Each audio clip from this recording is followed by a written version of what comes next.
একটা সময় আমি সেমাই রান্না করতে পারতাম না। সেমাইয়ে হয় দুধ বেশি হয়ে যেত আর না হয় কম হয়ে যেত। আসলে পারফেক্টভাবে সেমাই রান্না করার জন্যে দুধের পরিমাণটা জানা খুবই ইম্পোর্টেন্ট। আমি আজকে আপনাদের সাথে একটা টেকনিক বলে দিব। এই টেকনিকটা অবলম্বন করে একদম ছোট থেকে বড় সবাই সেমাই রান্না করতে পারবেন একদম পারফেক্টভাবে। তো প্রথমে আমি একটা কড়াইয়ের মধ্যে দিয়ে দিচ্ছি 2 চামচের মতো সয়াবিন তেল। আর তেলটাকে হালকা করে গরম করে নিতে হবে। তবে চাইলে আপনারা এখানে ঘি দিয়েও কিন্তু সেমাইটা ভেজে নিতে পারেন। আর এখানে হচ্ছে সেমাইগুলো রান্না করার জন্য সেমাইটা কিন্তু ভেঙে নিতে হবে। এতে করে রান্নাটাও সহজ হবে আর খাওয়ার সময়ও কিন্তু ইজি হবে। তো আমি একদম ভালো করে ভেঙে নিয়েছি। এখন হালকা তেলের উপরে দিয়ে দিচ্ছি। তেলটা কিন্তু কোনোভাবে গরম অবস্থায় সেমাইটা দেওয়া যাবে না, তাহলে কিন্তু সেমাইটা পুড়ে যাবে। আর যখন সেমাইটা দুধের মধ্যে দিবেন তখন দেখা যাবে যে এই কালো সেমাইগুলো দুধের উপর ভেসে উঠবে। তখন কিন্তু দেখতে ভালো লাগবে না। আর আমি ঠিক যেভাবে ভেজে নিলাম এইভাবেই সেমাইটা ভেজে নিতে হবে। সুন্দর একটা কালার কিন্তু চলে আসছে সেমাইয়ের মধ্যে। এখন আমি সেমাইগুলো উঠিয়ে নিলাম। ওই কড়াইয়ের মধ্যেই আমি এখন দিয়ে দিচ্ছি দুধ।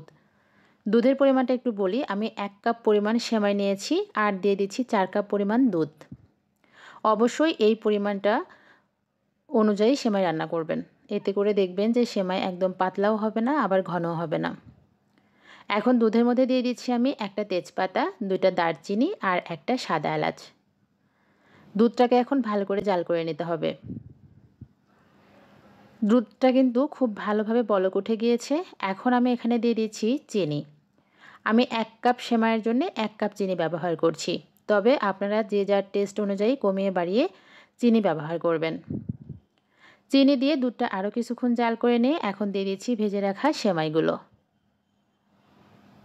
সেমাইগুলো দেওয়ার পর তো বেশিক্ষণ কিন্তু আর রান্না করতে হবে না। মোটামুটি 5-7 মিনিট রান্না করলেই কিন্তু সেমাইটা এই অবস্থায় চলে আসবে। যখন দেখবেন যে এই থিকনেসে চলে এসেছে তখন চুলাটা বন্ধ করে দিবেন। এটা ঠান্ডা হওয়ার পরে কিন্তু আরও একটু ঘন হয়ে যাবে। তো আমার সেমাই রান্না হয়ে গিয়েছে। আমি একটু আপনাদেরকে এখন সার্ভ করে দেখাচ্ছি যে এটা কতটা পারফেক্ট হয়েছে। অবশ্যই যারা নতুন রাঁধুনি আছেন তারা আমার এই সিম্পল টিপসটা ফলো করতে পারেন। আমি কিন্তু প্রতিনিয়ত এই টিপসটা ফলো করেই সেমাই রান্না করি।